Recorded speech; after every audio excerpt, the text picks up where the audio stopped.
S Devendran, R Murugan, S Arumugam, R Karmegam, K Lakshmanan, M Rajendran, S Jaganathan, K Sethuraman, G Vasantha,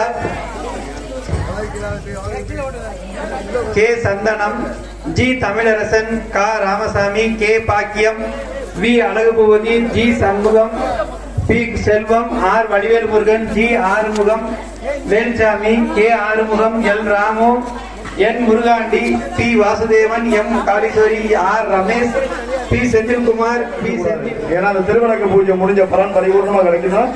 வீட்லயும் போய் மறுபடியும் விளக்கேற்றணும். அதனால திருவிளக்கு பூஜை வீடு இல்லாம இருக்கிறவங்க எண்ணெய்க்கு கோயில தெரியும் எண்ணெய்க்கு கொடுத்துக்கலாம். மத்த எல்லாரும் வீட்டுல போய் மறுபடியும் விளக்கேற்றணும். அதனால பூஜை பொருள் எதையுமே கால்மதி படாத அளவுக்கு எல்லா பொருளையும் எடுத்து ஒரு